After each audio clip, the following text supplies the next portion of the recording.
Deixe-me contar sobre como conheci meu marido André.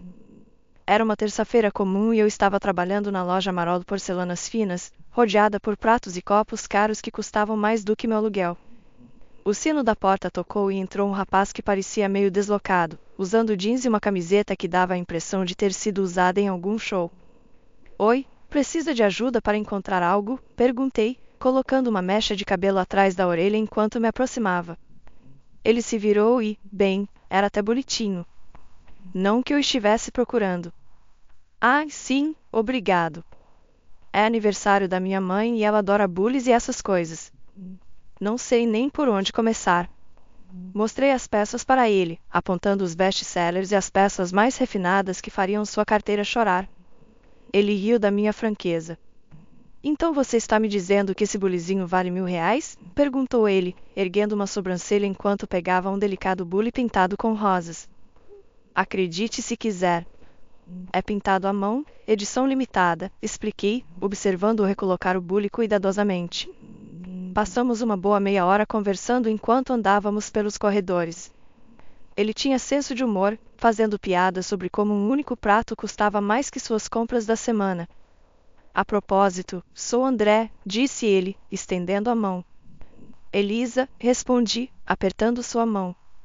E aí, André, já escolheu algum favorito? Ele apontou para um conjunto com detalhes dourados e um sutil padrão floral. Aquele ali.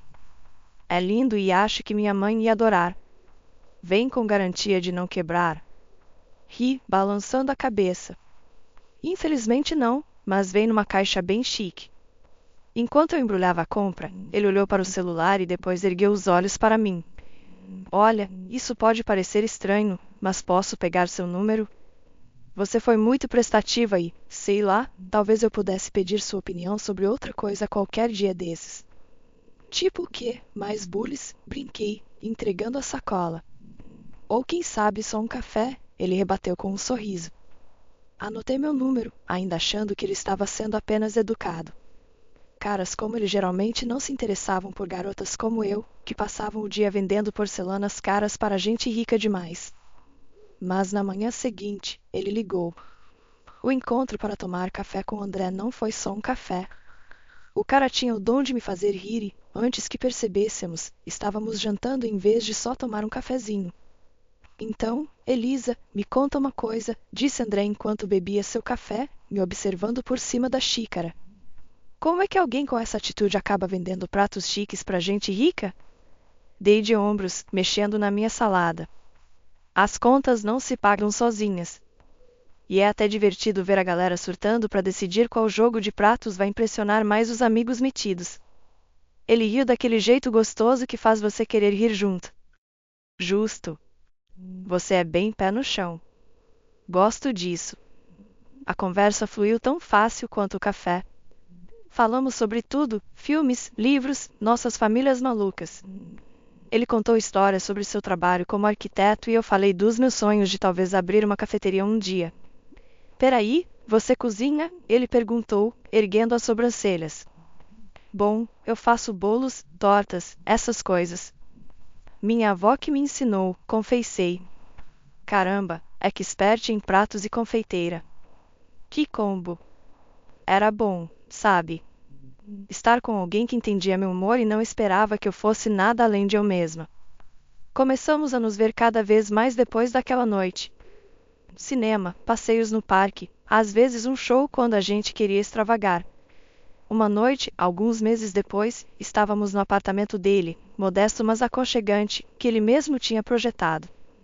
Estávamos no sofá, o filme esquecido na TV enquanto falávamos sobre nosso dia. Hoje foi uma loucura. Uma senhora ficou uma hora decidindo entre dois bullies idênticos. Tipo, literalmente iguais, André. Como isso acontece? Desabafei, ainda achando graça no absurdo da situação.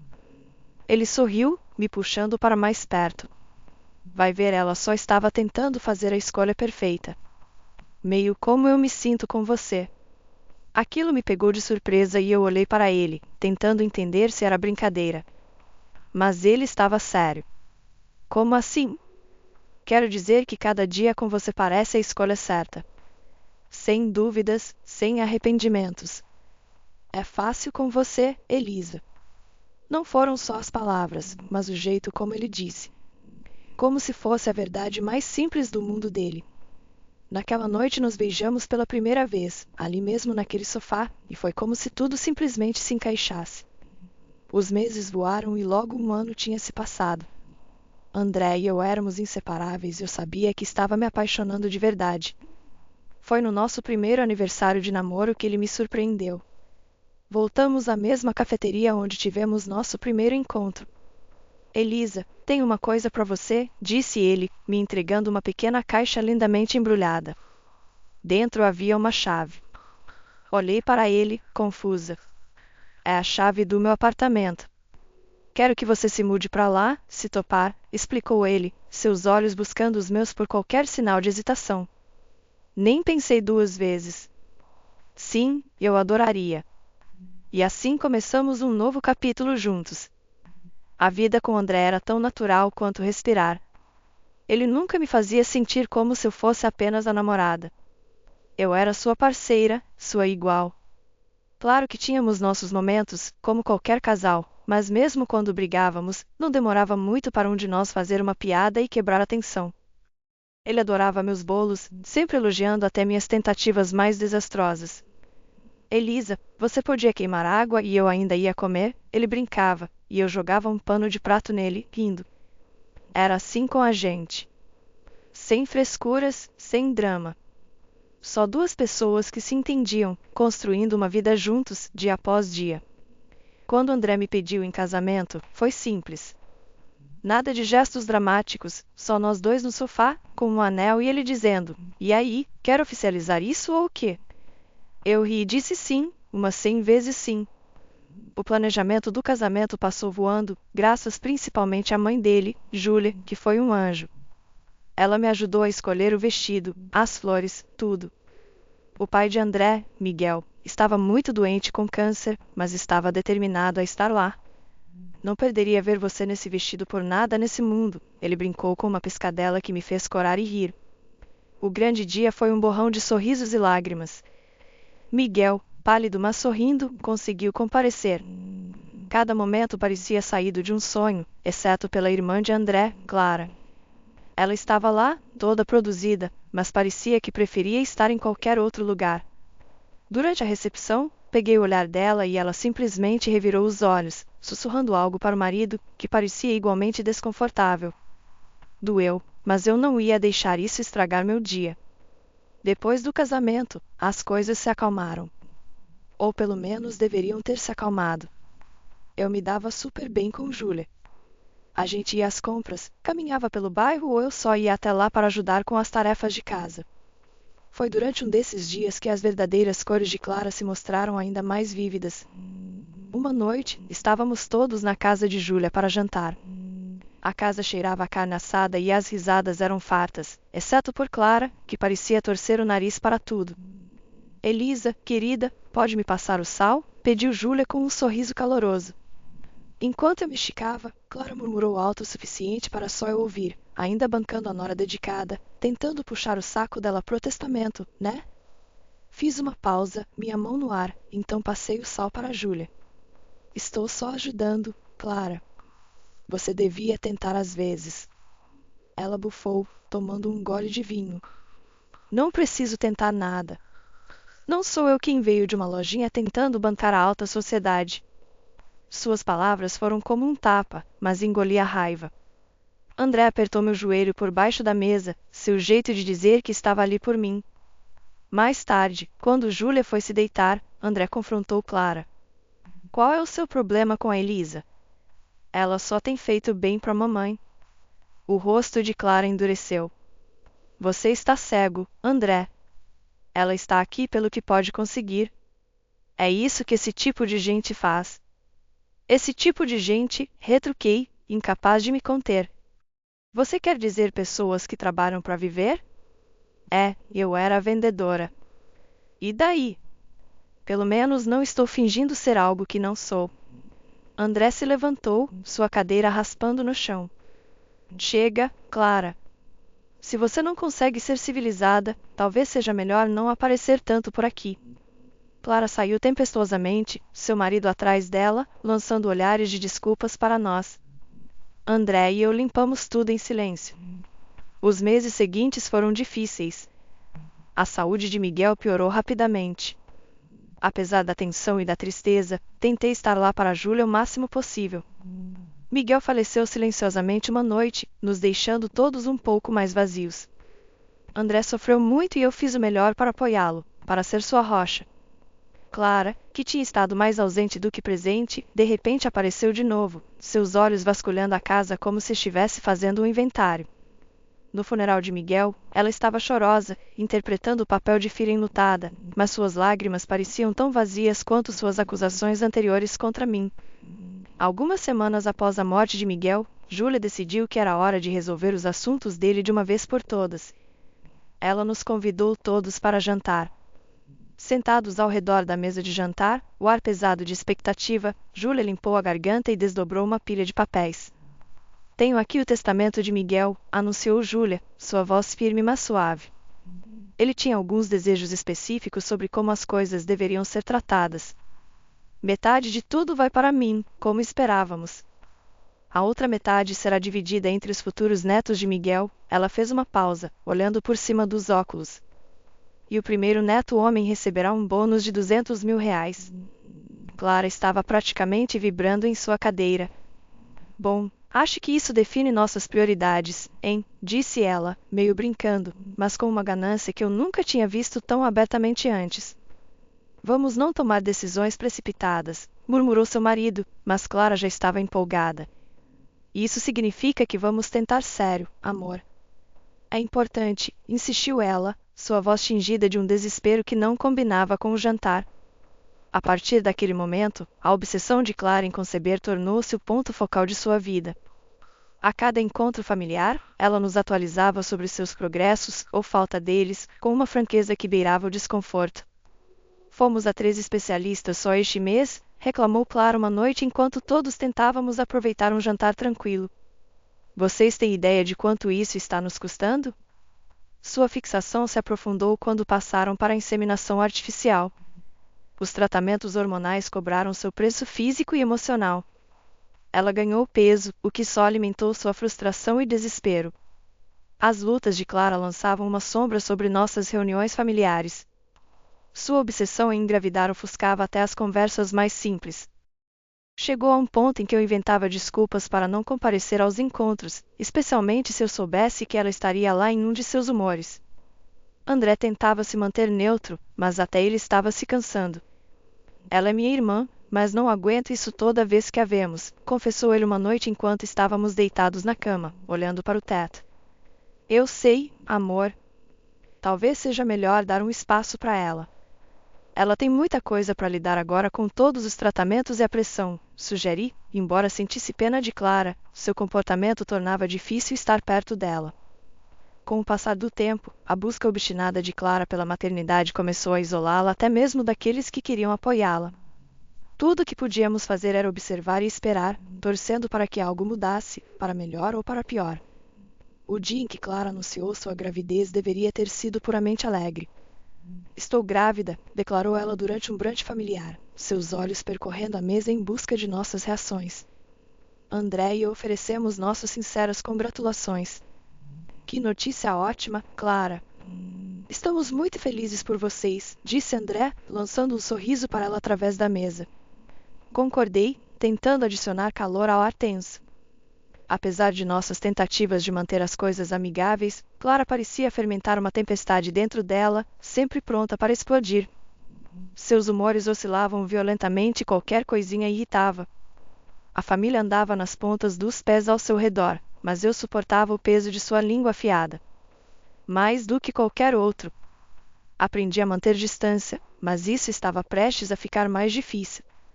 Uma manhã, sentindo-me estranhamente enjoada, fiz um teste de gravidez. O resultado positivo me deixou atordoada e eufórica. Compartilhei a notícia com André, que ficou radiante. Vamos ter um bebê, sussurrei, e nos abraçamos, perdidos em nossa pequena bolha de felicidade. Decidimos contar primeiro a Júlia, esperando por um momento de alegria em meio às tensões constantes. Chegando de mãos dadas à casa de Júlia, encontramos não só ela, mas também Clara, que aparentemente tinha vindo mais cedo. Mãe, a Elisa tem algo para contar, começou André, sua voz cheia de orgulho. Sorri, um pouco nervosa com a presença de Clara. Estou grávida, Júlia. Acabamos de descobrir. O rosto de Júlia se iluminou de alegria. Oh, meus queridos, que maravilha! 2 netos a caminho. Mas a reação de Clara estava longe de ser de congratulações. Seu rosto perdeu a cor e seus lábios se afinaram. Você planejou isso, não foi? Sibilou ela, sua voz baixa e ameaçadora. Tentando roubar minha glória e a herança do meu filho. Congelei, chocada com a acusação. Clara, isso não é verdade. Simplesmente aconteceu. Sua voz se elevou e ela se levantou, apontando um dedo trêmulo para mim. Você está mentindo. Isso tudo é uma armação. Você só quer o dinheiro, é tudo que sempre quis. Deveríamos fazer um teste de DNA nesse bebê, quem sabe se é mesmo do André. André se colocou entre nós, seu rosto escuro de raiva. Chega, Clara. Não vou deixar você insultar minha esposa assim. Você deve um pedido de desculpas a Elisa. Clara zombou, suas bochechas vermelhas de raiva ou vergonha, eu não sabia dizer. Não estou me sentindo bem, murmurou ela, pegando sua bolsa e saindo tempestuosamente, deixando um silêncio atônito para trás. Júlia pegou minha mão, seus olhos compreensivos. Não ligue para ela, querida. São só os hormônios e o ciúme falando. Tentei sorrir, mas as palavras de Clara tinham me ferido profundamente. Lágrimas escorreram e eu as enxuguei com raiva. Eu simplesmente não entendo por que ela tem que ser tão cruel, murmurei. A alegria do nosso anúncio tinha sido ofuscada pela explosão de Clara e, embora Júlia tentasse amenizar as coisas, o estrago estava feito. O restante da nossa visita foi gasto discutindo nomes de bebês e planos, mas a sombra de Clara pairava sobre todos nós. Júlia me ligou cedo numa terça-feira ensolarada, sua voz calorosa e convidativa. Elisa, querida, por que não vem tomar um café? Fiz aquela torta de maçã que você adora, disse ela, e eu quase podia sentir o aroma doce pelo telefone. Feliz por ter um motivo para sair de casa, concordei rapidamente. Estarei aí em 20 minutos, Júlia. Mal posso esperar. Quando cheguei, a casa cheirava divinamente e Júlia me recebeu com um abraço. Para minha surpresa, Clara também estava lá, parecendo incomumente quieta e quase tímida. Ela até conseguiu um pequeno sorriso quando entrei. Elisa, eu quero me desculpar pela última vez, disse Clara, sua voz mais baixa que o normal. Passei dos limites. Tenho lidado com muita coisa. Seu pedido de desculpas, inesperado como era, aliviou um pouco da tensão que eu vinha carregando. Obrigada, Clara. Vamos seguir em frente, ok? Nos acomodamos à mesa da cozinha, a torta entre nós. Seu aroma preenchia o ambiente, nos convidando a esquecer o constrangimento. Júlia serviu o café e começamos a conversar sobre coisas leves e inconsequentes, o jardim de Júlia, o tempo, o bebê a caminho. Na metade da nossa segunda fatia de torta, uma dor de cabeça começou a latejar em minhas têmporas, um incômodo comum durante minha gravidez. Devo ter feito uma careta, porque Júlia notou imediatamente. Tudo bem, querida? Você parece um pouco pálida. Só uma dor de cabeça, nada novo nesses dias, respondi, tentando disfarçar com um sorriso. Oh, tenho exatamente o que você precisa, disse Júlia, levantando-se. Tenho um remédio para dor de cabeça que é seguro para grávidas. Clara, querida, pode pegar? Está no armário de remédios. Clara assentiu e foi buscar, voltando momentos depois com um comprimido e um copo d'água. Aqui está, Elisa. Isso deve ajudar. Agradeci, engolindo o comprimido sem pensar 2 vezes, confiando que Júlia sabia o que era seguro. Mas quando levei o copo de volta à cozinha para enxaguá-lo, meus olhos captaram algo no lixo que me fez gelar por dentro. Entre o lixo comum, uma embalagem de remédio descartada se destacava, seu rótulo contrastando com as cascas de banana e borra de café. Era um medicamento para quimioterapia, que eu reconheci instantaneamente do tempo em que ajudávamos Miguel com seus tratamentos. O pânico me dominou quando lembrei dos avisos claros sobre seus efeitos na gravidez. Deixando o copo cair na pia, peguei meu telefone e disquei 911. A atendente atendeu imediatamente e eu rapidamente expliquei o que havia acontecido. Senhora, você precisa tentar expelir isso do seu sistema imediatamente, instruiu a despachante com urgência. Beba água e tente induzir o vômito. Abri a torneira no máximo, engolindo copo após copo de água antes de me ajoelhar diante do vaso sanitário e forçar o vômito. Lágrimas de medo e traição ardiam em meus olhos. O que estava acontecendo? Como isso tinha acontecido? Minha cabeça girava, não só pelo esforço físico, mas pelo choque e a sensação de traição que eu sentia fervilhando dentro de mim. Quando finalmente consegui cambalear para fora do banheiro, a visão de Júlia e Clara paradas ali, pálidas e confusas, só intensificou meus sentimentos de mal-estar. Pelo amor de Deus, o que está acontecendo? Elisa, a voz de Júlia estava cheia de preocupação. Clara, por outro lado, parecia estar vendo um fantasma, seu rosto drenado de toda a cor. Encontrei algo no lixo, consegui dizer entre arquejos. Eram os remédios de quimioterapia do Miguel. Clara, você me deu isso? Antes que Clara pudesse responder, ouvi sirenes lá fora.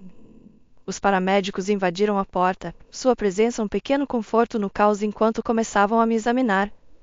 Disquei o número de André com dedos trêmulos. André, preciso de você aqui, engasguei assim que ele atendeu. Ele estava ao meu lado em minutos, seu rosto marcado pela preocupação. O que aconteceu? Ele exigiu, olhando de mim para sua irmã e mãe. Eu acho que a Clara me deu algo perigoso, não só um remédio para dor de cabeça. Encontrei os remédios de quimio no lixo logo depois de tomar o que ela me deu, expliquei apressadamente. A reação de Clara foi imediata e defensiva. Você está sendo dramática, Elisa. Só dei o que a mamãe me disse para dar. Por que eu faria algo para te machucar? Mas suas palavras não convenceram ninguém, não com a evidência da embalagem descartada de medicação que era estritamente para tratamento de câncer. Júlia, lutando para acompanhar, finalmente disse, eu disse a ela para te dar paracetamol, eu juro. Clara, por favor, me diga que você não. Por que estamos sequer discutindo isso? Clara interrompeu, sua voz subindo em pânico. Ela só está tentando chamar atenção. Foi quando André interveio, seu tom gelado. Vamos chamar a polícia. Precisamos esclarecer isso direito. Clara empalideceu ainda mais, se é que era possível. A polícia? André, vamos lá, pense bem nisso. Mas era tarde demais. André já tinha ligado e, em questão de momentos, a polícia chegou, adicionando outra camada de seriedade à situação. Eles ouviram nossos relatos, suas expressões graves. Senhora, vamos precisar levar aquela embalagem de remédio para análise de impressões digitais, disse um dos policiais depois que apontei o lixo onde tinha visto os medicamentos descartados. Clara parecia encolher a cada palavra que a polícia dizia, sua bravata anterior se esvaindo tão rapidamente quanto sua cor. Enquanto isso, a equipe da ambulância decidiu que eu precisava ir ao hospital para um exame completo e possivelmente mais tratamentos para garantir que nenhum resíduo da droga nociva permanecesse em meu sistema. Foram alguns dias surreais após o susto no hospital. Sentada na sala de estar, ainda tentando processar os eventos recentes, o telefone tocou. André atendeu, seu rosto se contraindo enquanto ouvia. Quando desligou, olhou para mim com uma mistura de alívio e tristeza. Eles prenderam a Clara, disse-lhe baixinho. As impressões digitais dela estavam por toda a embalagem do remédio. Senti um arrepio percorrer minha espinha. O que ela disse? Ela alegou que tinha tocado nesses remédios antes, só mexendo neles no quarto do pai, continuou André, esfregando a testa em frustração. Mas a mãe disse à polícia que isso não era possível. Ela disse que esses remédios eram mantidos em um armário trancado desde que o pai ficou mais doente. Clara nunca teve acesso até aquele dia. Alguns dias depois, nos vimos em um tribunal, o ar pesado de tensão. Clara parecia pálida, seus olhos correndo nervosamente ao redor. Durante o julgamento, a verdade se revelou da maneira mais feia possível. Sob pressão, Clara confessou. Ela admitiu ter tentado prejudicar nosso bebê ainda não nascido para garantir sua posição na fila da herança. O tribunal ficou chocado. Para tornar as coisas ainda mais chocantes, descobriu-se que Clara nem estava grávida. Ela tinha enganado a todos com uma barriga falsa, planejando eventualmente adotar uma criança de outro estado para fazer passar por sua. Seu engano era profundo, e até seu marido foi mantido no escuro, sendo informado que a falta de vida íntima durante sua gravidez era para proteger o bebê. Felizmente, os médicos confirmaram que minhas ações rápidas haviam impedido qualquer dano ao nosso bebê. Clara foi considerada culpada e sentenciada a 3 anos de prisão. Júlia, com lágrimas nos olhos, solicitou ao tribunal que ajustasse o testamento de Miguel, cortando Clara completamente. O juiz concordou e, assim, os laços de Clara com o legado de seu pai foram cortados. Seu marido, incapaz de suportar sua traição, pediu o divórcio. Até Júlia, que sempre tentou ver o melhor em sua filha, não conseguiu encontrar em si mesmo perdão pelas ações de Clara. Meses depois, nossas vidas tomaram um rumo mais feliz. Dei à luz um menino saudável e lindo, que tinha meus olhos e o sorriso de André. Ele era nosso milagre depois da tempestade, um sinal de que a vida poderia, de fato, ser linda. De acordo com o testamento de Miguel, ele recebeu os R$ 200.000 prometidos, que decidimos guardar para sua educação. Numa manhã, sentada, observei nosso filho brincar, seu riso enchendo a sala, um contraste gritante com a escuridão que tínhamos enfrentado. André nos envolveu em seus braços, um voto silencioso de que, enquanto estivéssemos juntos, nada poderia nos quebrar. No fim, tudo acabou bem, não é? Murmurei, recostando-me nele. Acabou, ele confirmou, beijando o topo da minha cabeça. Realmente acabou. E naquele momento, eu soube que, não importava o que viesse em nosso caminho, o amor de nossa pequena família sempre seria nossa força. Tínhamos enfrentado a tempestade e agora era hora de aproveitar a calmaria.